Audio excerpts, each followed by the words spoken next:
What's up, guys? Welcome to another episode of TokNews. Now, a disclaimer and a warning. It's probably be a shorter episode. If I like pass out midway through the episode, it's because our AC in our house is broken. The parts on back order, and so we have portable units in like most of the rooms, but we're recording. So the dilemma is like either have really annoying fan noise the entire video, which is just unbearable, or I suffer for you guys and just deal with the heat in a sauna. So if I start sweating, if I get red, I'm okay. It's just the heat, and Michael may have to take over for the rest of the episode. The irony of like that is we're going to keep it short today, but what we're going to talk about, nice little segue right here, is TikTok moving more towards longer form. See, I got a few tricks in my sleeve. This was all planned. Of this whole thing was planned. The AC broken just so I could have this one segue into discussing TikTok moving more from short form into longer form.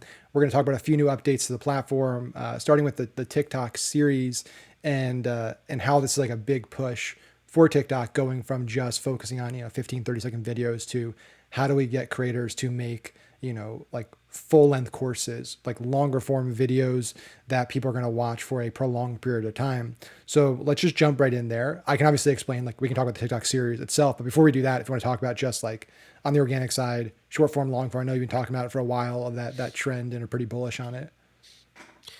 Yeah, I mean, I think a lot of people obviously TikTok started off with the short form, the amount of time you have per duration in the app built in or when you upload it. So originally it was 15, then 30, then a minute. Now we're up to 10 minutes. I think TikTok's done a very good job of coercing people into believing it's short form, but not realizing that it's actually a long form in a lot of different ways. So I think naturally the way it emerged on TikTok was these part one, part two, part three videos. Yeah, maybe they're 30 seconds long and you had to watch a 10-part series. But when you really take a step back and think about it, you're like, oh, I really just watched a 5 minute video of this idea or this content. I think the second thing that they did very cleverly was allowing this idea of playlists. So you could put, a category of content. Let's say it's like cooking on a barbecue, and you could create a playlist with all your videos within a barbecue. Now, again, obviously each video might be 30 seconds, but if you watch the entire playlist, you've technically just watched 20 minutes, 30 minutes of content. So I think organically TikTok has done a very good job of kind of sneaking and tricking people into believing that I'm only watching a 30-second video. But then when you think about it, you step back, you're like, oh, I've actually just watched 15 minutes of content on TikTok. Me personally, and I talk to a lot of people, I don't know if you've done this, Max, or anybody's listening, but I've watched like a movie clip or like, like a little 30-second or minute segment.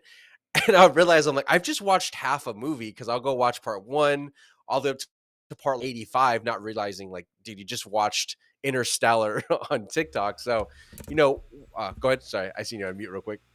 No, no, yeah, I've definitely done the same. Where it's just like, even if it's comedians, like just there's a variety of content creators Yeah. that put lots of clips, and you know, same things I'm seeing on obviously YouTube. A lot of stuff repurposed on Shorts is just TikTok, but I find myself doing the same thing there as well, where it's just like instead of going and looking at full videos, I'm just like going through these like comic shorts where it's like breaking down, stories of like, the Avengers or new Batman comic or like Yeah. fan theories and stuff. And it keeps your attention, I think, more because the creators are creating, it's this weird, really interesting thing. So it's like when you're creating a 30-minute video and you're going into it knowing I'm creating a 30-minute video, you might take liberties with like, I'm going to talk longer about this thing. I'm not going to try to be as fast paced. I'm not going to focus so much on the engagement aspect of it because people know it's a longer video. Whereas when people are creating stuff in these short clips, even though there's congruency, like they keep you more engaged because every Mhm. clip is like created in that short form mindset, but they're like daisy chained together. So I find it's almost more addictive watching something for 10 minutes in 1 minute blocks than a full 10-minute video, even though technically it's the same thing, but like the nature of how it's created keeps you hooked a little more. Yeah, I think it's also a really good way of repurposing long form content to short form content that's a little bit longer than the normal short form. Maybe I can give an idea for you guys to take away real quick, and then also a quick plug for us. One, if you have a YouTube video or a podcast, you should be creating timestamps or chapters within the actual YouTube video itself, covering a certain topic or point.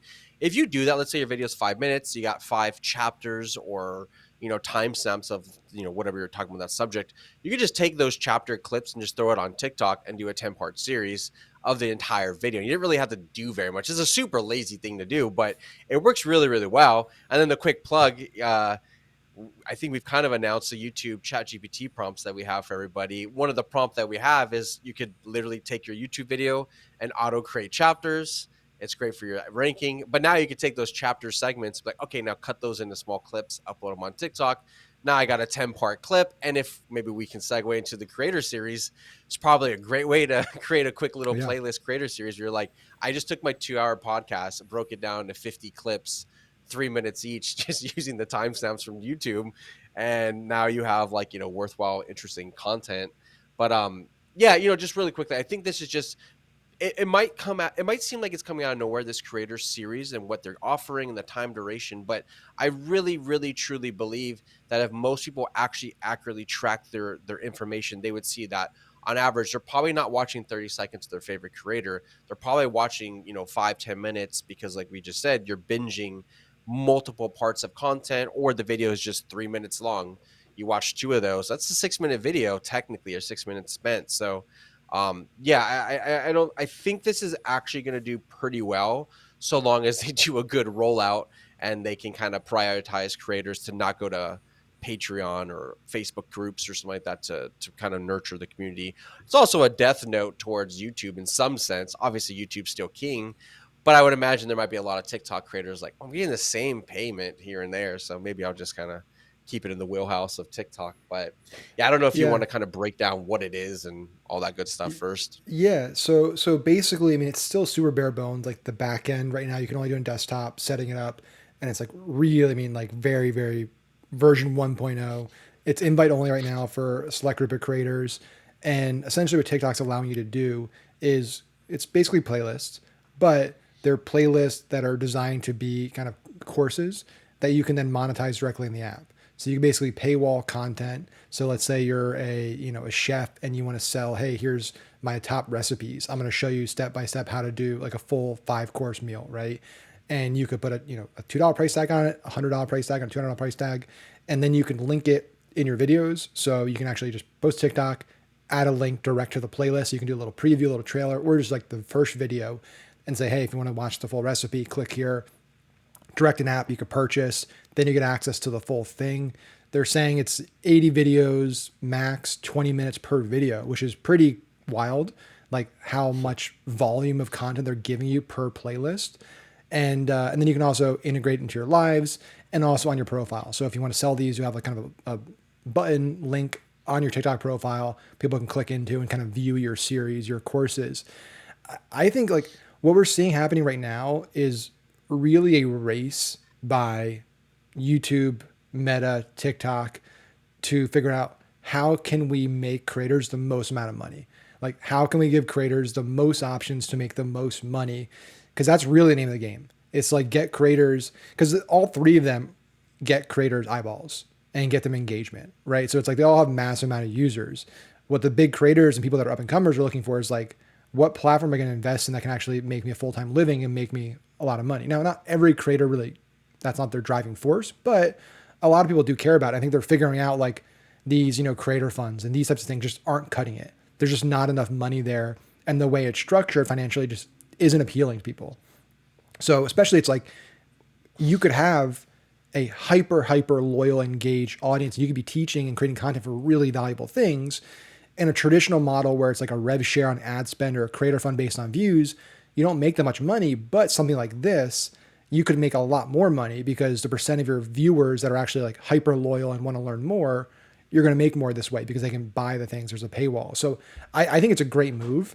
It'll be interesting to see if this takes away from, course creators and content creators using Thinkific or Kajabi, these different platforms to create courses, when it's like, hey, I could go there, pay money, like learn how to use this web app and all this stuff. There's a learning curve a little bit. Then I got to drive traffic to my Thinkific, traffic to my Kajabi, traffic to school, whatever these platforms are.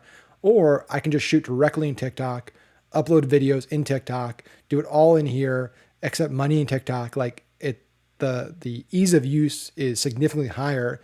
And I don't need to then send people off of TikTok and figure out how to do marketing and stuff. I can just say like, hey, here's where you can go get it, or just organically have a profile, people can buy it. So I think it was a good shot. Again, like we'll see. A lot of these companies flop on stuff, but it's appealing, and I think it has like all the right stuff to be a very valuable feature for creators. Yeah, there's like a lot I want to say about it, but we're Yeah, I'm also sure. trying to keep it a little bit short so It's all right. Max I'll doesn't start have sweating. a heat stroke.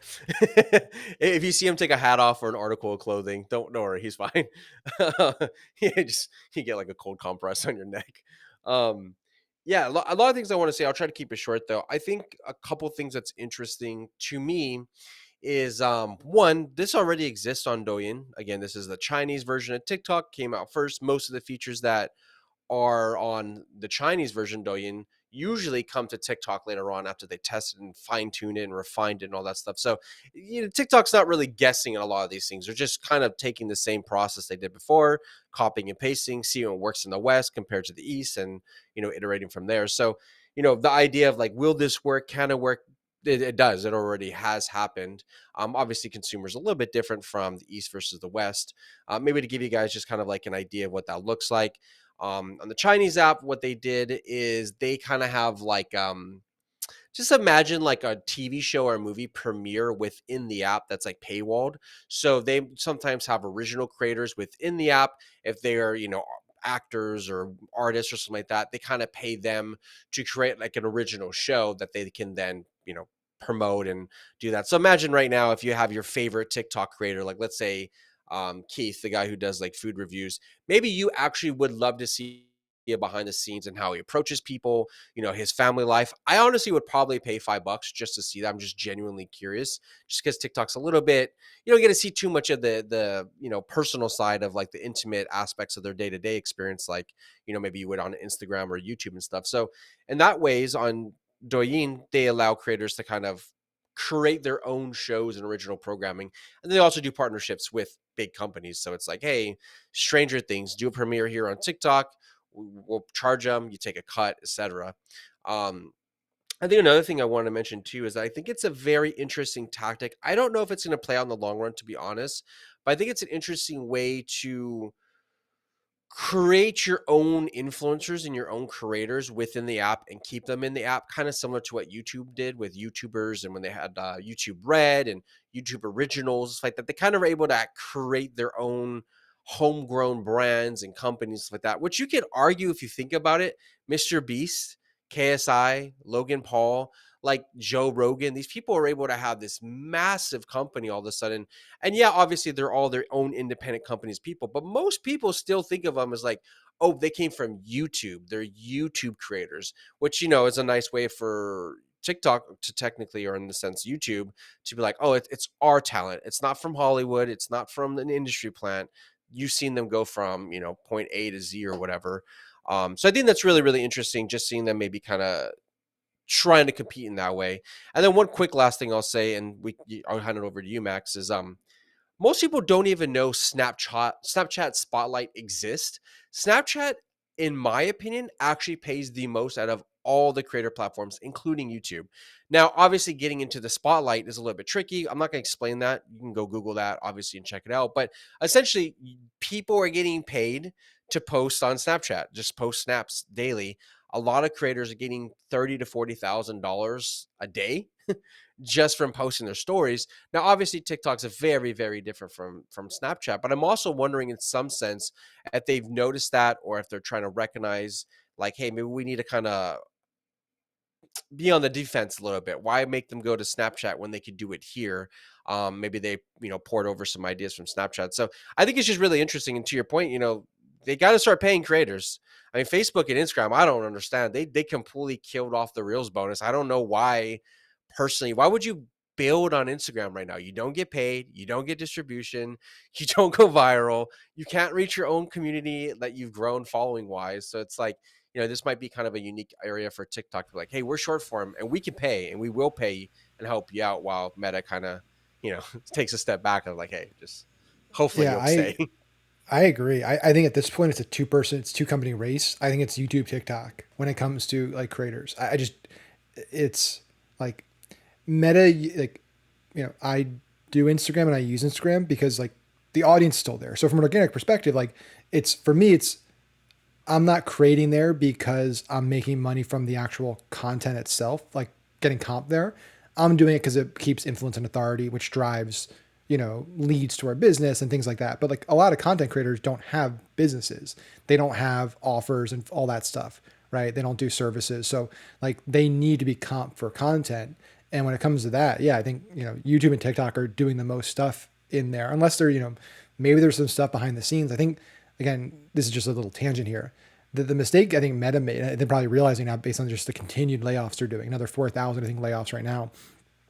They put so much money into Quest and into Oculus and into that, that VR business. That was a big moonshot. They put tons of money and resources and time when what they should have really And done development too, is, hardware. Like yeah, it wasn't just this hardware, product rollout. It was like yeah, we need to get software, hardware, manufacturers and distribution channels, like selling yeah. in stores, partnerships to sell in Target. Like that's time and money. Yeah, it's huge. And what they should have done is they should have just continued investing and innovating in their core business, right? They should have continued building out their core ad products, and they should have continued building out and expanding their creator offerings. And, like imagine if they just took even 10% of what they invested into all the VR stuff and put it into comping creators in interesting ways. Like there's so much they could have done there. And I think they have 200,000 users that are kind of total users in this, their VR world that they have. And it's been panned by everybody, like all the tech reviewers, like it's bad. So I think that's a big mistake. Can we go down that like for an extra minute or two? Because Yeah, we I can do it. never Yeah. talked about that too. Just really quickly, I was listening to this podcast. I thought it was so smart and so obvious. They said Meta will lose at the VR race and Apple will win. And the main reason they said is that you have to experience VR to understand and appreciate it. And they're like, Meta has no stores, none, nothing. Yeah. Where Apple, you can go in an Apple store next week and just put on the demo and boom, you got to go. So like they have to build out the experience of just experiencing it to even be able to sell it. Cause like it just doesn't happen. When I heard that, I was like, yeah, that is a really, really good point. And then coincidentally, a few months later, Facebook released those Facebook glasses and they did a partnership and stuff like that with Ray-Ban. I was like, oh, maybe that's their way of creating like little distribution channels. Come get your glasses, try out our VR headset. But yeah, it just didn't do well. I actually have Oculus. Yeah, I I do think a too. core problem too is the games are good for a very small amount of time and then that shit gets boring. They don't have enough titles and original studios, which was another podcast I listened to. They're like they need to buy or acquire somebody, or they need to pump out games, because after a few days or weeks or whatever, you're kind of like, I don't want to play this frisbee tossing game anymore. So it's, yeah, to your point, there's so many things they had to do for this VR play to work versus, hey, just create a better TikTok. Like, you know what I mean? Give us Yep. some distribution back. Get us some money, the creator wise, and we'll stay forever versus VR and then NFTs. And like, what are you guys Yeah. doing over there? It was a mistake. And it's, yeah, to your point, like, and then we'll go into some other stuff, but like, yeah, I mean, Apple's going to come out with their AR product this year or maybe early next year. I think it's going to be a massive success. Like Apple's a track record of being later to the game, but they do it better. And the advantage they have is, one, you said the retail stores, which is huge. Facebook has to rely on basically Best Buy, little pop-ups and Ray-Bans and things like that. The big one is this, right? Apple has the App Store. Apple has the iPhone. Apple already has all the apps, all the games, right? Like Meta had to basically start from the ground up to develop all the software and convince developers to make stuff for this. Apple doesn't convince anybody. It's like, hey, you're already on here. We're just going to port this over. And that's going to be version 1, is like adding all these popular apps like maps and stuff, overlays onto the AR product. And they're also starting with AR instead of VR. So it's like an AR VR hybrid. So it's going to get people more like, hey, maybe I don't want VR, but like, I'm going to get this because it's cool. I can have it overlays in the real world. And they're slow. Like, yeah, I think Apple this is like such a tangent, but they're just so smart. Like I have my beef with Apple on some things, but like even just what the thing they're doing with Goldman Sachs and banking, it's like they just rolled out a savings account, 4.15%. Like they have the Apple Card. I just signed for the Apple Card just for that savings account. Like they're doing so many things right, and they're just like slowly behind the scenes, like dominating these markets. Oh, we're going to take over banking, finance, AR, all this stuff kind of slowly and stealthily. And they have so much more cash, so much more to invest in these businesses. And they own the final thing is like they own the distribution for all. I think that's people forget this. Like TikTok, YouTube, Netflix, Hulu, Spotify, Facebook, Instagram, Snap, they all are at the mercy of Apple. Like it's not a even playing field. There's a hierarchy. And Apple is the top because if Apple decides at any one point they want to change the game for these people, like they lose access to half their users. Like Mm. it's crazy. But yeah, so maybe we do another episode one day where we dive deep into this stuff because I think there's a lot to talk about just in like the marketplace in general. I think one important one too that maybe again, like you said, this is another separate call is Meta doesn't really have trust from creators anymore. Like all their AR affects people, they're pissed. I remember like a year ago they were doing this big thing of like filters, like Instagram filters, because they were trying to combat against Yep. Snapchat. People won and they never paid them, and people were like, "Dude, what the fuck?" Like, I spent months developing this filter. I got you billions of impressions, and you can't pay me. I think it was like only like $5,000. It wasn't even like something that's gonna like kill them financially. I think Meta genuinely, if you're trying to have your creators help you out to build out the creator ecosphere, I think most people are going to be like, why would I build on VR for Facebook, who's sketchy as fuck and doesn't pay people, or Apple, regardless of how much they take out percentage wise, you will get paid by Apple, and Yep. they take care of you to the extent of which at least they promise, shady 30% from the App Store. Yeah, it's kind of that's shitty. But still, it's like that, or roll the dice with Meta and hope you can get help or customer support. So yeah, I think in that sense too, like, and where we can bring it back to the creator series and Instagram and what's different about this, like I think TikTok's in a really interesting position where they can play more of the longer game that like YouTube did and that Snapchat has quietly been doing the short form, versus the opposite. I genuinely don't think if TikTok gets banned ever, Instagram will take over. I think Instagram will probably have a harder time because now they don't have anything to copy and paste from. I think most people are going to go to YouTube and be like, oh, and they pay really, really good. Why would I ever go to Meta or even just TikTok in that sense if it's gone? So, Yeah, I agree. yeah, it'll be interesting. I agree 100%. So that's series. I'm definitely going to test it out. Maybe try like a mini course or training on there just for the hell of it. Just because I think it's fun.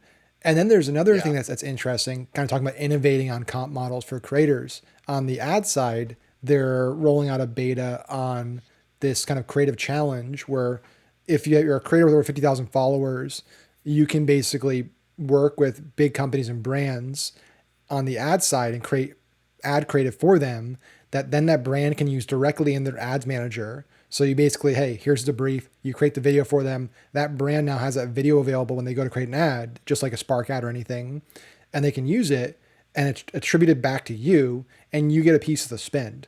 So if that ad crushes, if you're really good at creating performance driven creative, you can make a lot of money. I can't share the details just because of some stuff with TikTok, like of like numbers people are making, but it is impressive. And I think that's another like really interesting model where obviously you have the creator marketplace and every platform. There's tons of businesses out there where it's, hey, you can work with creators and pay them $100 per video, $500 per video. This is probably the first, I don't know anybody else that's done this, where there's basically a performance upside for creators with advertisers, where advertisers and creators are connected. And if that video crushes, that creator can make a lot of money for a long period of time. And I think that's really cool. I think that's an awesome way to align incentives. And I think it's great for brands. I think it's great for creators. And I'm really excited about that program. Right now, it's just in a few markets. They haven't rolled out to ecom and other brands yet.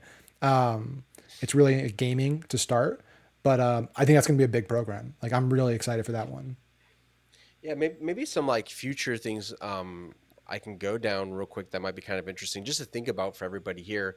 One, if you can look at YouTube and look at historically which type of category pays out the most in terms of like CPMs or RPMs and stuff like that, that might be kind of interesting for you to think about like how do I devise my TikTok account for this creator series in the future to make the most amount of money, whether it's directly from the people who are willing to pay, like me paying Bob or whatever, and then also for TikTok itself, which I am 100% guessing they're going to start injecting ads in there. They're going to have little pop-up like ticker banner things where you can kind of click and go to a shopping cart or whatever.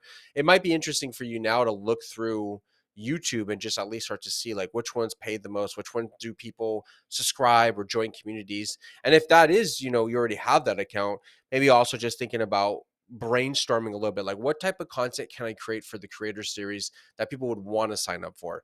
Off the top of my head, I would say something behind the scenes. People just want to see more of the creators, how they create their videos, what a day in their life looks like. I would imagine, if you can right now, think of who's your favorite TikTok creator, and would you pay $2 for a 10-minute video? Just be like, oh, I did an influencer meetup with all the influencers in the space. I'm going to show you how they really are off camera. I'm pretty sure most people would buy that if you like the creator. I would, like, 100%. I'd just be curious to see what their life's like. So there's Yeah. a lot Or of people like different Daniel things that you Mack, can do. right? It's like you look at guys like Daniel Mack. It's like, what if he had a series where it's like, he does these quick things with cars, but it's like, but then he does like a full deep dive of this like new Lamborghini or this new Ferrari with like the owner of Lamborghini and the owner of Ferrari. It's like, they're actually going to like talk through the car. They're going to look at the engine. They're going to like meet with the engineer. Like those are easy layups. He would crush just doing that, doing these deep dives into into the cars. Honestly, if you guys want to make it even simpler, and this is like maybe like a little hack, I would just go to Snapchat, go look up Snapchat shows. I don't give a shit if you like it or not, Snapchat in general, but just go to Snapchat shows. They're basically mini YouTube shows, and you could literally rip their ideas or you can get inspiration from it. And now that's a content series over there. Like, so incredibly simple. There's one that I seen that was a recent show where they were just doing interviews with influencers and asking them, I think it was like the questions that you leave on their videos that they don't want to like see or they delete or whatever. And they're asking them really raw questions like, dude, how does it feel to be a sellout? Like, you said you would never do an ad and now you're doing an ad. Talk about that. It you My point is, you could just go to Snapchat shows, look at what they're doing, and be like, that's perfect. It's a Yeah. 100% same thing, and just throw it on yours. And you'll probably do really, really good. Hot ones on YouTube. Do your own version of hot ones, whatever you want to call it. Yeah. Hot ones of TikTok influencers. I'd pay that. I 100% pay that. There's also, maybe you can go on YouTube, look up the channel Cuts, Cuts, BuzzFeed, the Try Guys. You can see all these little micro shows that they do in the channels. Literally, you could just do those versions yourself. You'll probably make a shit ton of money on TikTok. So yeah, and I'm just talking about organic. I can imagine when you're able to boost this out to the world and do sponsorships and stuff. It's going to be pretty interesting. I would imagine this does well too. YouTube will probably adopt it as well. Of Yep. course, Instagram will do the same thing because they're It's a no super brainer. unoriginal. Yeah. Yeah. Honestly, everyone should do it. There's like, it's surprising it's taken this long to do something like this because it's so obvious. It's just like, instead of having to like get the influencer to create the video and then just like send it over and then you upload it, it's like just you create it automatically. It's uploaded to my ads manager and like it's running it and it's linked back to you and you get a piece of the pie. It's it's great. And then again, it's like if that creator crushes for you, they're gonna make a lot of money. They're gonna create a lot more stuff for you. So you have this great pipeline now. Mm-hmm. And there's no negotiating. It's not like you paid me $200 for a video. Now I want $500 per video. Or the creator has some visibility. It's like, hey, this video got like 1 million views, but they don't know how much money it made. There's just a Mm-hmm. lot more direct alignment and transparency, which I think is a win for both parties. Yeah, 100%. If I Do you was want to? everybody again, start brainstorming a little bit at least. Start paying Yeah, attention to this. This is kind of a big deal for a lot of creators out there. yeah, it's a big deal. Do you want to wrap with? I don't know if we didn't talk about this pre-show, but I've seen it pop up in CapCut, just like some of the updates they've been adding, like AI images, ad maker, AI script, any of those things. It's obvious like they would have started adding those things. I'm curious if you Yeah. played around with them, what you think about them. I mess around with it a little bit, like the AI images. It's like not great, but it is interesting. I think there's like the ad maker, especially in there. I think it's pretty cool for if you're like a total noob and don't really know what you're doing to make a TikTok ad. There are some really good stuff in here. Like again, none of it's going to be like groundbreaking, the best ad you can make, but like they have, green screen ad storyboards. Like there's some solid stuff in here. It's like, hey, women's cleansers before and after, men's bracelets, gift and product intro. And it literally just, you click it, it does scene by scene hook. You kind of type in your script. It shows like how to do a green screen overlay. There's some cool stuff in here. I think it's like, it's making it like much easier and not just like boring template stuff where it's like really ad looking and salesy and kind of crappy. Yeah, I guess I'll start with this. I think the reason why Shorts is not doing anywhere near what people think it is, and the same with Reels, and the reason why I think TikTok won and was so adopted was the ability to create complex content very simply and easily, all within the TikTok app itself. You don't need to have a green screen effect and cool lighting. You can do it in TikTok. And Yeah. now they added CapCut, which is an even better version of that in terms of like, hey, if you're a video editor, we're going to make it simple. If you blah, blah, it's just kind of all there, which by the way, people, if you don't know, the same people that own TikTok also own CapCut. So they're kind of like interchangeable. So a lot of their data kind of cross pollinates and stuff. Um, but I think that was the key thing that made TikTok so easy and explosive. And I feel like CapCut now is having that same kind of spotlight all of a sudden where it's like, we can help you edit. We can help you do the AI generation with your subtitles, putting it nice and cool or whatever. Or like you were just saying, like creating very easy ads that really do the job that you need it to do. Um, that aside too, I think one thing that TikTok's done very well is their culture now. Like the culture is TikTok. What trends on TikTok, what's discussed on TikTok, what's hyped on TikTok trickles down to all the other platforms, where before it wasn't really like that. Um, I think one thing that people don't really recognize either is the power of memes. M-E, like, the meme that we have. There's a really good YouTube video. They talk about memes and psychology. If you just Google that on YouTube or search it on YouTube, you'll see. But they said memes is the easiest way to influence somebody and inject an idea without them even realizing it. And that a lot of times on social media and pop culture, memes are the driving tool to implant an idea. Now, what am I talking about? What does this matter? Like you were just talking about in CapCut, they're essentially helping you create memes, ideas, influence instantly. Where I just think this is going to get even more complex and even better as time goes on in terms of them injecting AI, the ability to add images. A lot of the TikTok trends these days aren't even trends anymore. They're just CapCut templates where, like you said, you just upload your video, type out the text where it says to type out the text, hit basically save or export and upload it, and then you have like this really good cultural meme, you have a good joke, you have a perfect punchline, you edit it perfectly where it was supposed to show like joke, problem, pain point, resolution. Like it's very, very interesting, just to see it all. I know this is a little bit of a tangent going to Yeah. like some other side things, but I think if you take a step back and you really look at it, it's like CapCut and TikTok, this combination is doing an incredible job of driving culture and influence in a way that is hitting everything, whether it's like a cool long form video, a funny banter video, an interesting meme image video that you can share with people. I think I think they're doing honestly an amazing job. Plus, you also have the desktop version of CapCut now too, and you can do web-based app editing without even having to download computer software on your computer. So it's even better now to just be like, dude, I can do it all in here. I'm sure the AI is going to get better where you don't have to give it access to analyze your camera roll and find something that pertains to it that could work well. So, yeah, there's a lot of great stuff that's coming out from CapCut. Yeah, it's Um, exciting. I mean, it's one of the yeah, smartest, like in hindsight, one of the most brilliant marketing and user growth strategies of ByteDance for TikTok was to understand that like, there's two things we need to like get people to come onto an app. Like people need to feel like they can get reach and there's an audience there and growth. And we also need to make the content creation part as easy and seamless as possible. So it's like, let's just build the best editor to create the content and then have the app and have this 1-2 punch.